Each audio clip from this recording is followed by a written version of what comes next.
Mas esse cara é narcísico, ele é megalomaníaco, ele é soberbo. Ele quer tirar proveito de tudo, ele é lacrador. Ele queria fazer cortes para sua campanha. Ele queria tirar proveito daquilo que ele não ajudou e não correu risco. E eu repito aqui, por que Pablo Marçal só chegou depois do encerramento do evento? Sabe por quê? Das duas, uma. Ou medo ou acordo com Alexandre de Moraes. Porque ele sabia que nós íamos pedir o impeachment e denunciar seus crimes.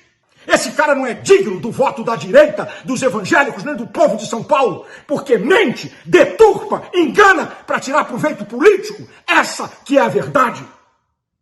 Eu tô aqui indignado com esse negócio. E olha só, pastor Silas Malafaia parte para cima de Pablo Marçal e fala poucas e boas depois do evento na Avenida Paulista, porque o Marçal tentou entrar no evento ali, não conseguiu, e aí ficou aquele bate-boca, né?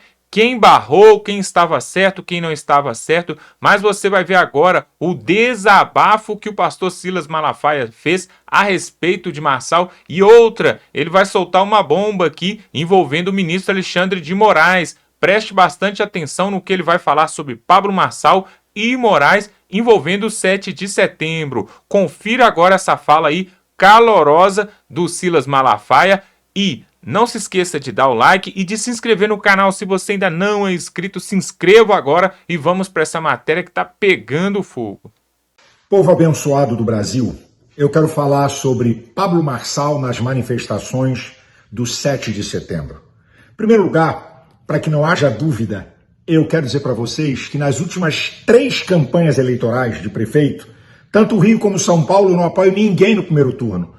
Eu ajudo meus vereadores. E no segundo turno, sim, eu faço uma escolha. A prova que eu não estou apoiando o prefeito de São Paulo nem ninguém é que eu coloquei esse Twitter aí, ó. Tá aí o Twitter, ó. A quem interessar. Se caso um invasor de propriedade alheia Boulos for para o segundo turno, quem for contra ele, conte comigo. Eu estou dando a prova. Muito bem, estava calado, quieto nessa campanha em São Paulo, até que vem as graves denúncias da Folha de São Paulo, com provas sobejas, dos crimes de Alexandre de Moraes em mais de 6 gigabytes de conversa do seu principal assessor no STF. Aí, Pablo Marçal tenta lançar uma cortina de fumaça e duvidar dessas denúncias graves e verdadeiras. Eu falei, tá aí o tweet dele, depois tu lê. Aí eu mando um Twitter, digo, que história é essa? Que conversa é essa? Tá? Ele me responde, depois tu lê os tweets. Aí eu mando outro em cima dele, que ele deve ficar calado. Aí vem uma primeira pergunta.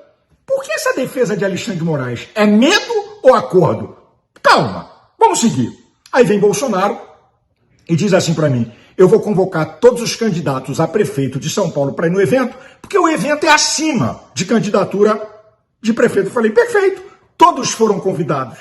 A imprensa e todo mundo passou 10 dias perguntando a ele se ele ia. Pergunta se ele falou alguma coisa calada. E outra, ele que usa com tanta força as redes sociais, por que não usou com força para convocar o povo para o 7 de setembro? Quer a resposta?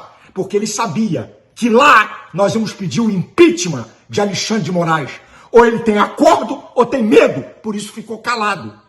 Agora a prova, que ele chegou depois do encerramento, gente. O locutor está falando, muito obrigado, muito obrigado. Ele chega depois que o evento é encerrado, tenta entrar para ir para o palco, pessoal, não dá mais, acabou o evento. Tanto é que deixam ele entrar na área restritíssima, que era só para autoridades quem estava no palco, tanto é que ele sobe na grade. Tá aí a prova, hã? Escute bem, olha o locutor dizendo muito obrigado, muito obrigado. Obrigado, obrigado, obrigado, nação brasileira!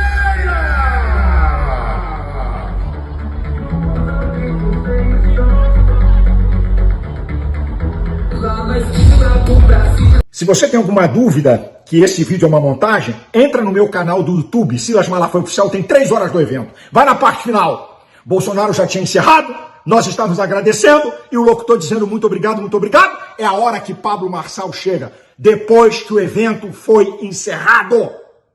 Minha gente, olha o que esse cara utiliza. Ele utiliza uma coisa chamada sofisma. Verdades não conclusivas com o objetivo, isso é meias verdades, de confundir e enganar. Por que esse cara não chegou e não falou a verdade total? Eu cheguei depois que o evento foi encerrado, por isso fui impedido de subir no trio elétrico. Acabou. Eu não estava gravando vídeo nem falando nada, mas esse cara é narcísico, ele é megalomaníaco, ele é soberbo, ele quer tirar proveito de tudo, ele é lacrador, ele queria fazer cortes para sua campanha, ele queria tirar proveito daquilo que ele não ajudou e não correu risco. E eu repito aqui, por que Pablo Marçal só chegou depois do encerramento do evento? Sabe por quê? Das duas uma, ou medo ou acordo com Alexandre de Moraes, porque ele sabia que nós íamos pedir o impeachment e denunciar seus crimes. Essa que é a verdade, gente. Como é que uma verdade total diz meia verdade, dando uma de vítima? Essa direita que não deixou eu subir, querendo tirar proveito. Você não é vítima, você é lacrador, é mentiroso e manipulador. Agora, eu estou ouvindo gente da direita e alguns irmãos evangélicos dizer assim, pastor Malafaia, não fica contra Pablo Marçal, que você vai ajudar o cara da esquerda. E aí, um momentinho. O nosso caráter é igual ao caráter do PT e de Lula? Quer dizer, preste atenção, Lula e o PT eram arqui-inimigos de Alexandre de Moraes e Alexandre de Moraes deles. Quando Alexandre de Moraes começou a perseguir Bolsonaro, Lula e o PT viraram amiguinhos de Alexandre de Moraes. Quer dizer que alguém da direita mente, diz meia verdade, quer tirar proveito daquilo que não ajudou e não construiu, quer lacrar? Nós vamos ficar quietos só porque é da direita? Que caráter é o nosso? Se eu dizer uma coisa para você, meus princípios, que são crenças, valores e caráter, estão sustentados em fundamentos. A questão não é Malafaia ganhou de Pablo Marçal ganhou de Malafaia. Meus princípios não têm vitória nem derrota, têm verdades que norteiam a minha vida. Esse cara não é digno do voto da direita, dos evangélicos, nem do povo de São Paulo, porque mente, deturpa, engana para tirar proveito político. Essa que é a verdade. Eu tô aqui indignado com esse negócio.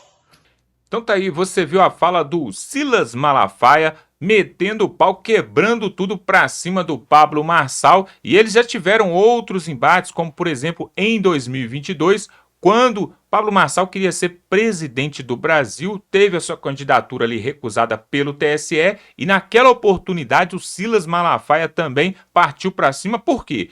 Ele é apoiador de Jair Bolsonaro, mas ele não concorda muito com as ideias de Pablo Marçal, né?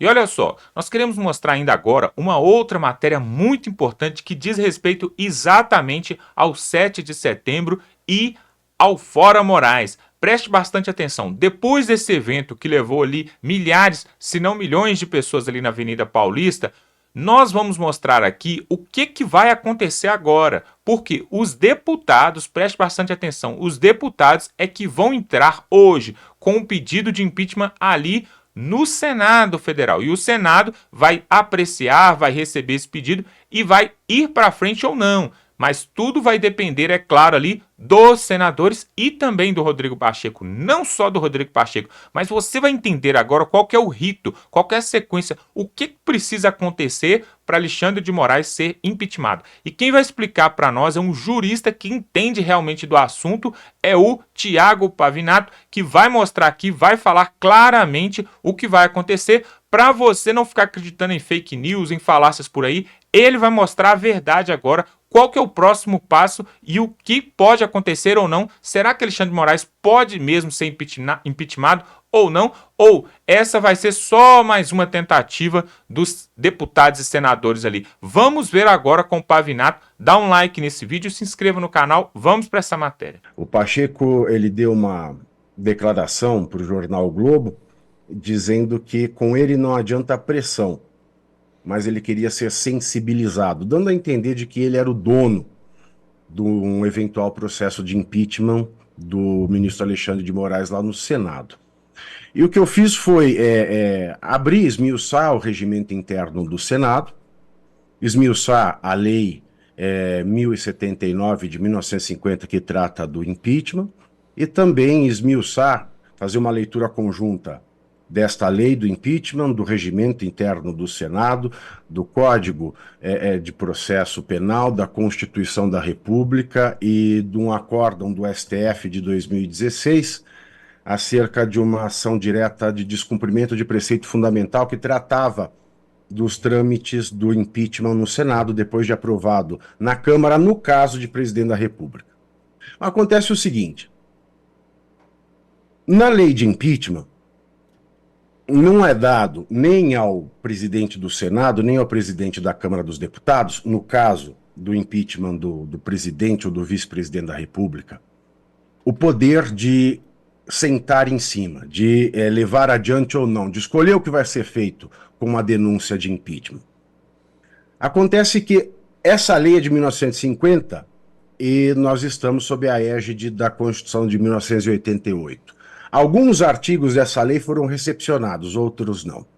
Então, dentro daqueles que foram reconhecidamente recepcionados pela Constituição de 88, a partir da leitura desse acórdão do STF de 2016, né, pela oportunidade do impeachment da presidente Dilma Rousseff, ele estabeleceu alguns critérios que fazem a leitura conjunta do regimento interno da Câmara e da lei do impeachment, do regimento interno do Senado, da lei do impeachment e da Constituição e do Código de Processo Penal. Pois bem, o regimento interno da Câmara dos Deputados dá ao presidente daquela casa o poder de fazer aquilo que se chama de juízo de admissibilidade. Alguém protocola na Câmara dos Deputados um pedido de uma denúncia de crime de responsabilidade, né? A denúncia é essa, de crime de responsabilidade, e a pena do crime de responsabilidade é o impeachment, o impedimento por a perda do cargo e o impedimento para exercer funções públicas por 8 anos. Pois bem, a pessoa apresenta a denúncia de crime de responsabilidade, que pode culminar no impeachment, e na Câmara dos Deputados, o presidente da casa, ele faz o juízo de admissibilidade. Ele fala que aquilo é devido ou não. Cabe a ele, somente a ele. Ele tem um poder danado, no caso de presidente e vice-presidente da República. Ele tem esse poder danado, então tudo pode parar nele. Já o regimento interno do Senado Federal não repetiu essa previsão que existe no regimento interno da Câmara. E o acórdão de 2016 do STF, quando fez essa leitura conjunta, ele reafirmou que o presidente do Senado não pode importar, não pode pegar emprestado uma previsão que tem no regimento interno da Câmara e aplicar no Senado. Ou está no regimento interno do Senado, ou aplica-se o que está na lei. E o que está na lei é, quando uma denúncia por crime de responsabilidade contra o ministro do STF é feito, cabe à mesa diretora, que, salvo engano, são 7 senadores, ela é presidida pelo Senado Federal. Cabe à mesa diretora ler esta denúncia na sessão seguinte à do seu recebimento. Lido tanto o regimento interno do Senado quanto a lei, manda que automaticamente seja instaurada uma comissão especial para fazer a análise da admissibilidade. Ou seja, se existem condições jurídicas para que esse pedido, essa denúncia vá adiante ou não. Então, enquanto na Câmara, essa decisão das condições para, não digo nem a procedência de empichar ou não, mas para que um processo de crime de investigação e julgamento de crime de responsabilidade, para que essa denúncia vá adiante, cabe só ao presidente? No Senado, não. A mesa ela é obrigada a ler e instaurar a comissão. Essa comissão vai fazer um parecer em até 12 dias dessa leitura, porque faz-se a leitura, na mesma sessão institui-se a comissão especial. Essa comissão especial, ela elege o seu presidente, o seu relator em 48 horas e em 10 dias a contar dessas 48 horas, portanto 12 dias da leitura e da instituição da comissão, ela tem que mostrar para todos os senadores um parecer. E esse juízo de admissibilidade, então, é feito a partir desse parecer da comissão especial. E ele é dado pelos 81 senadores da República. O juízo de admissibilidade que na Câmara, no caso do impeachment do presidente, cabe só ao presidente da Câmara dos Deputados, no Senado cabe aos 81 senadores, a partir do parecer elaborado pela comissão especial instituída no dia da leitura da denúncia, que deve ser feita na sessão seguinte à sua apresentação. Pois bem, se nós temos uma maioria simples no Senado, portanto, 41 votos fazem com que a denúncia seja admitida, e admitida, então, A comissão especial ela vai continuar os trabalhos, vai pedir a defesa do denunciado, vai pedir providências, vai fazer diligências, vai ouvir testemunhas, vai montar um processo. E quando essa comissão especial monta o processo, aí isso vai para o julgamento, e o julgamento se dá com o resultado de 2/3 do Senado Federal, ou seja, é preciso de 54 votos para que ele seja empichado. Mas dar andamento ao processo, independentemente do seu resultado, isso é uma decisão da maioria simples do Senado, que é composto por 81 senadores, portanto, 41 votos fazem com que essa denúncia ande dentro do Senado, e não pode ser uma decisão monocrática, né? Como se faz muito no STF, não pode ser uma decisão monocrática e nem no tempo que o presidente do Senado quiser, porque falta no Senado, no regimento interno do Senado, um dispositivo que dê ao seu presidente um poder igual àquele que tem o presidente da Câmara. Todas as votações num processo de impeachment, numa denúncia por crime de responsabilidade, elas têm que obrigatoriamente se darem de maneira aberta, nominal. Não pode ter voto secreto em processo de impeachment. E a gente está às vésperas das eleições municipais. Por que esse momento é conveniente, Pitoli? Porque nesse momento os seus candidatos, ou os candidatos dos senadores, eles estão pedindo votos para aquela base que elegeu os senadores. E se um senador, por exemplo, se elegeu com uma base da direita e ele for contrário à averiguação dos crimes de responsabilidade do ministro Alexandre, certamente ele não vai conseguir eleger aí os seus afiliados políticos. E, independentemente de ter voto suficiente ou não, esse processo ele tem que ser deflagrado, porque a lei assim o manda. Se tem uma denúncia, para saber se essa denúncia ela tem fundamento ou não tem fundamento, quem dá essa resposta é a maioria simples do Senado. Então o que a gente precisa agora é pelo menos instaurar a comissão, né, apresentada a denúncia de impeachment, e essa denúncia é lida, a comissão é instaurada.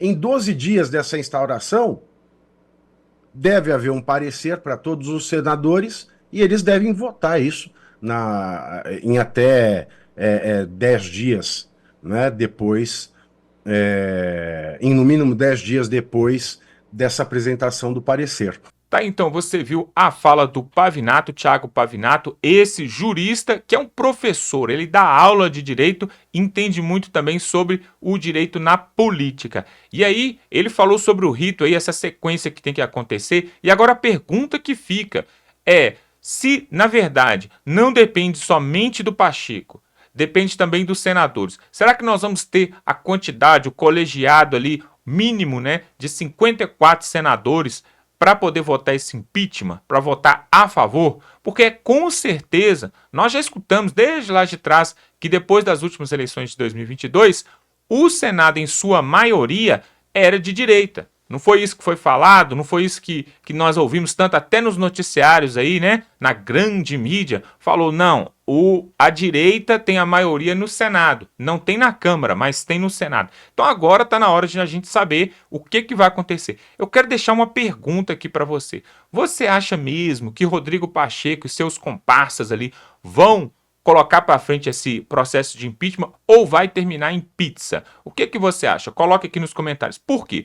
Muita gente fala que, porque Rodrigo Pacheco tinha um escritório de advocacia, ele tem amigos, companheiros que têm processos ali no Supremo, né, na instância maior do Judiciário, e por isso ele poderia estar ali preservando os amigos do STF. E também existe uma outra vertente, né, uma outra linha que pensa o seguinte: não, Rodrigo Pacheco está preservando os ministros do STF, porque no final desse ano, no final de 2024, vai terminar o mandato dele de presidente do Senado, e aí, a partir do ano que vem, ele vai se pleitear, concorrer, junto ao seu comparsa, amigo Lula, a uma vaga no Supremo Tribunal Federal. Porque vão ter novas vagas aí, tanto ministros que vão se aposentar, quanto outras vagas que vão surgindo. Então, como o Lula já indicou 2, né, indicou o seu advogado que tirou ele ali, né, da prisão, e também indicou o seu amigo de décadas, Flávio Dino, que se declarou como comunista, Flávio Dino.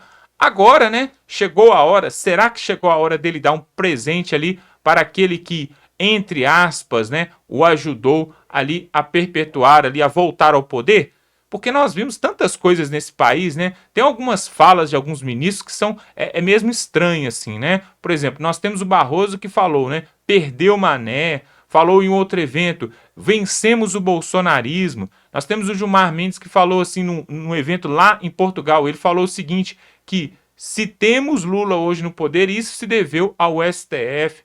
Nós temos ainda o próprio Alexandre de Moraes que falou, ainda tem muita multa e muita gente para prender nesse país, né? Nós temos outra fala também muito esquisita do Dias Toffoli, que falou lá fora também, porque aqui eles não falam, falou lá fora que o Supremo Tribunal Federal, o STF, é um poder moderador entre os 3 poderes, ou seja, é o poder que controla, que traz a paz. Da onde isso? Isso não está escrito na nossa Constituição. E eu quero que você coloque aqui nos comentários uma coisa. Será que Pablo Marçal, depois desse embate ali com Silas Malafaia, depois de ter um embate até com os filhos de Bolsonaro, será que ele consegue levar na prefeitura ali de São Paulo esse ano? Ou não? Vai ficar difícil para ele e realmente ali a esquerda vai levar, de repente, o Ricardo Nunes ou até mesmo o Boulos. E aí fica uma outra pergunta.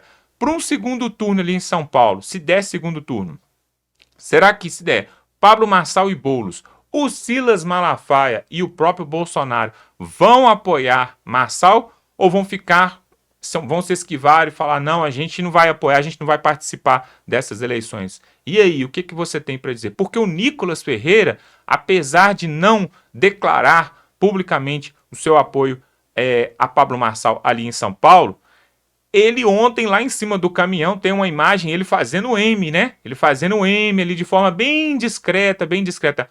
Por quê, pessoal? Porque ele é do PL. O Nicolas Ferreira, então, ele tem que ir junto com o partido. E o Valdemar da Costa Neto falou que era para apoiar o Ricardo Nunes. Então o Nicolas não pode se pronunciar. Mas o Nicolas parece que também quer fazer o M. Agora, o Cleitinho não se esquivou e vai metendo o pé na porta, foi com o boné do M ali na Avenida Paulista e não quer nem saber. Ele não está nem aí para partido, não está nem aí para ninguém, apesar de que ele não é do PL. Então, pessoal, o que nós queremos saber é o seguinte, essa briga entre Silas Malafaia, entre os filhos de Bolsonaro e Pablo Marçal, será que por um segundo turno, o que eles vão arrumar com isso? Porque parece mesmo que o homem vai para o segundo turno. E aí, o que você acha? Coloca aqui nos comentários. Se inscreva no canal e dá um like para você ver outras matérias como essa aqui, porque nós não vamos parar e vamos continuar, porque se os bons se calarem, os maus tomam conta e isso nós não vamos deixar, tá bom? Valeu, até a próxima.